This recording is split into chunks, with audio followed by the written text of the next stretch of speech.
मध्य पूर्व यानी middle east. Middle east में सबसे बड़ा दुनिया का वनीकरण कार्यक्रम शुरू होने जा रहा है।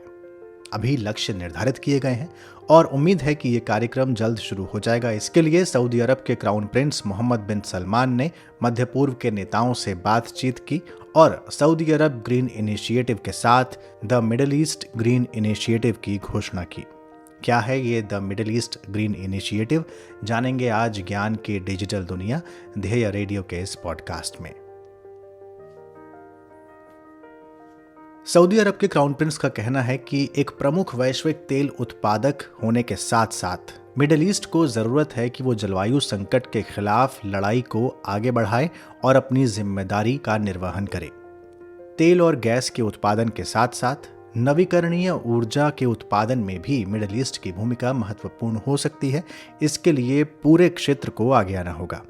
यही ध्यान में रखते हुए सऊदी अरब ने कुछ और देशों के साथ मध्य पूर्व में प्लांट 50 बिलियन ट्रीज का उद्देश्य रखा है, यानी 50 बिलियन ट्रीज की उगाही मिडिल ईस्ट के क्षेत्र में की जाएगी, जिसमें 10 बिलियन वृक्ष केवल सऊदी अरब में लगाए जाएंगे। दुनिया का ये सबसे बड़ा वनीकरण कार्यक्रम होगा और सऊदी अरब ने इसके लिए Qatar, Kuwait, Bahrain, Iraq, Sudan समेत कई देशों से इस लक्ष्य को जीवंत बनाने की इच्छा जाहिर की है।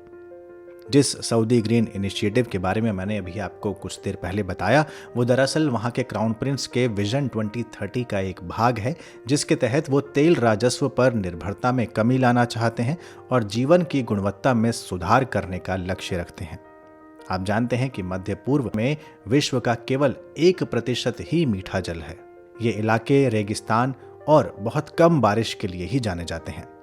वर्ल्ड बैंक की एक रिपोर्ट का कहना है कि इन देशों को पानी का इस्तेमाल करते हुए एहतियात बरतना चाहिए। भविष्य में पानी की कमी न हो, जलवायु परिवर्तन के प्रभाव को किस तरह से कम किया जाए, ये तमाम देशों की नीतियों में अब शामिल होता जा रहा है। इसी को ध्यान में रखते हुए सऊदी अरब ने भी एक इनिशिएटिव लिया है और अपने देश को हरा भरा बनाने के लिए पेड़ लगाने पर जोर दिया है और यहाँ पर पर्यावरण संरक्षण के बारे में जागरूकता भी अब बढ़ रही है। सऊदी अरब के पर्यावरण मंत्रालय ने रियाद में 50,000 नए पेड़ लगाने का पहले से ही अभियान चला रखा है और अब उसी सऊदी इनिशिएटिव के तहत 10 बिलियन पेड़ लगाने का एक नया प्रस्ताव सामने आया है। इसके साथ 40 बिलियन अन्य वृक्ष पूरे क्षेत्र में यानी मिडिल ईस्ट में लगाने का विचार है। यानी ये टोटल जो है 50 बिलियन ट्रीज प्लांटेशन का एक नया लक्ष्य है। पिछले दिनों क्राउन प्रिंस मोहम्मद बिन सलमान जब वार्ता कर रहे थे तो उन्होंने इस इनिशिएटिव को सामने रखते हुए कहा था कि हमें कार्बन एमिशन यानी कार्बन उत्सर्जन में अपने क्षेत्र में 60% की कमी लेकर आनी है। और ये कैसे होगा? ये होगा क्लीन हाइड्रोकार्बन टेक्नोलॉजीज से और साथ में पेड़ की उगाही से यानी वृक्षारोपण से। जल और तटीय पर्यावरण को संरक्षित रखने के भी कुछ इनिशिएटिव लिए जाएंगे। इसके अलावा प्राकृतिक संसाधनों और संरक्षित भूमि के अनुपात को बढ़ाया जाएगा, यानी उनका प्रपोर्शन इंक्रीज किया जाएगा और तेल उत्पादन के विनियमन में सुधार करते हुए यानी ऑयल प्रोडक्शन का जो रेगुलेशन होगा उसको इम्प्रूव करते हुए क्लीन एनर्जी की तरफ कदम बढ़ाए जाएंगे। सऊदी की इस पहल को देखें तो ये पहल अपने पड़ोसी देशों के साथ साझाकरण की नीति की महत्ता दर्शाती है और यही वो नीति है, यही वो पार्टनरशिप है जिसके द्वारा आप पर्यावरण की चुनौती का सामना कर सकते हैं और अपने क्षेत्र के जीवन की गुणवत्ता बढ़ा सकते हैं। कुछ ऐसी ही एक परियोजना अफ्रीका के सहारा क्षेत्र में भी लाई गई थी। आपको याद हो कि न याद हो, साहिल के निवासियों के जीवन स्तर में सुधार करने के उद्देश्य से साल 2007 में ग्रेट ग्रीन वॉल परियोजना शुरू की गई थी। कुछ शायद आपको याद होगा। इस पे पहले कुछ कार्यक्रम भी बन चुके हैं। यहाँ पर जितनी निम्नीकृत भूमि है उसको बेहतर करना और निर्धन क्षेत्र यानी साहिल का जो रेगिस्तानी क्षेत्र है वहाँ के जीवन स्तर में सुधार लाना, इसका एक उद्देश्य था। इसमें 11 देश शामिल हैं, आपको पता होगा। Senegal, Mauritania, Mali, Burkina Faso, Nigeria, Niger, Sudan, Eritrea, Ethiopia, Djibouti आदि आदि। तो ये 8,000 किलोमीटर की एक ग्रीन वॉल है जिसका निर्माण किया जा रहा है ताकि मरुस्थलीकरण और भूमि के क्षरण को रोका जा सके। यदि यह निर्माण कार्य पूरा होता है तो ये पृथ्वी पर सबसे बड़ी जीवंत रचना होगी। ये मैं ग्रेट ग्रीन वॉल की बात कर रहा हूँ अफ्रीका महाद्वीप में।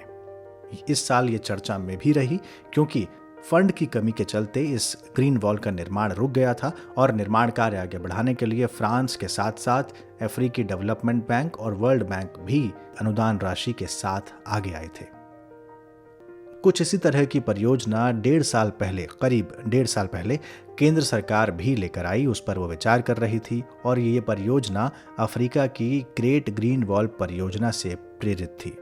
इसमें भारत में ग्रीन वॉल का निर्माण किया जाना था, उस पर विचार चल रहा था। अभी वो परियोजना ठंडे बस्ते में है या फिर उस पर क्या हो रहा है इसके बारे में जानकारी नहीं है, लेकिन हाँ, भारत की ग्रीन वॉल का उद्देश्य जो था वो भूमि क्षरण और थार रेगिस्तान के पूर्वी विस्तार को रोकना था।